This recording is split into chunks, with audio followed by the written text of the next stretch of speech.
Astro సిండికేట్లో మీ personal and business promotions కోసం కింది నెంబర్కు కాంటాక్ట్ చేయండి.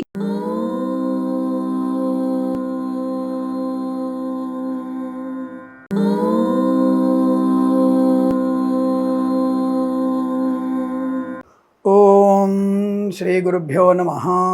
హరి ఓం. శ్రియః కాంతాయ కళ్యాణ నిధయే నిధయేర్థినాం శ్రీ వెంకట నివాసాయ శ్రీనివాసాయ మంగళం. అందరికీ నమస్కారం. మనకి చైత్రమాసంలో బహుళ ద్వాదశి. ఈసారి మనకి ద్వాదశి 28వ తేదీ మంగళవారం అవ్వడం, ఈ పరశురాముడు మహావిష్ణువు యొక్క 6వ అవతారం తెలుసుకున్నాం. మనం ఈ ద్వాదశి రోజున మనము పరశురాముల వారిని ఎంత విశిష్టంగా పూజించగలిగితే అంత అద్భుతమైనటువంటి శుభయోగాన్ని కలిగిస్తుంది. ఈ రోజున తల్లిదండ్రులను పూజించిన వారికి, మీ జాతకంలో దోషాలు ఉన్నాయి అవి ఉన్నాయి అన్న వారికి ఈ ఒక్క పని చేయండి చాలు. మీ జాతకంలో పితృదోషం ఉంది అంటున్నారు కదా చాలామంది. ఈ పితృదోషాలు పోగొట్టుకోవడానికి మన ఇంటి పట్టున్నే పితృదేవతలకి పిండ ప్రదానం చేయవచ్చు. లేదా మన తల్లిదండ్రులు కనుక బతుకుంటే వాళ్ళ కాళ్ళు కడిగి శుద్ధమైనటువంటి జలముతో పన్నీరుతో కాళ్ళు కడిగి వాళ్ళ కాళ్ళకు పసుపు రాసి అక్షతలు వేసి పుష్పాలతో సాక్షాత్తుగా పార్వతీ పరమేశ్వరుడు పూజించండి వాళ్ళని. అలా పూజించిన వారికి అద్భుతమైనటువంటి యోగం కలుగుతుంది, ఆనందకరమైనటువంటి యోగం కలుగుతూ ప్రాప్తిస్తుంది. ఆ విషయాన్ని గమనించండి. అలా ఎవరైతే తల్లిదండ్రులు పూజించిన వారికి పితృదోషం పూర్తిగా తొలగిపోతుంది. అదృష్టవంతమైనటువంటి పితృ యొక్క ఆశీస్సుల్ని పొందుకునే అవకాశం ఖచ్చితంగా ఉంటుంది.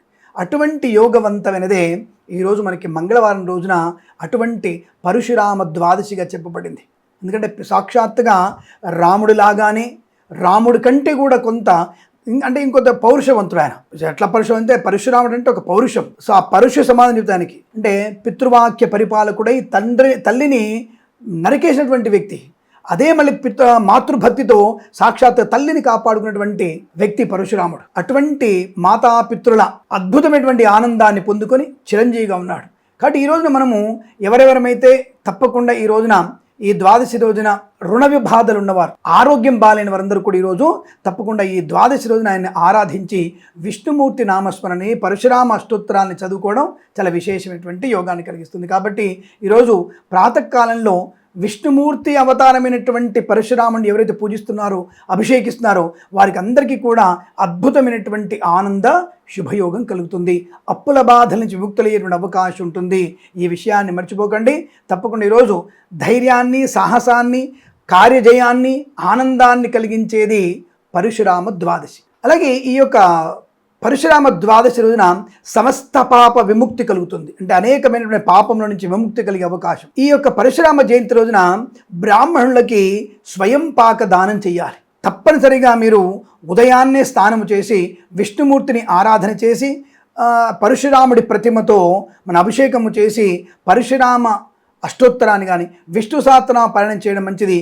ఈ రోజున మనము పాలు పళ్ళు విరివిగా అందరికీ పంచే ప్రయత్నం చేస్తే అద్భుతమైనటువంటి పరశురామ అనుగ్రహాన్ని పొందుకోవడం ఖాయం. అటువంటి పరశురామ ద్వాదశి రోజున మీరందరూ ఆ పరశురాముని పూజించి ఆనందమయ శుభజీవనం పొందాలని కోరుకుంటూ సర్వేజన సుఖినో భవంతు. ప్రేమతో మీ కిరణ్ శర్మ.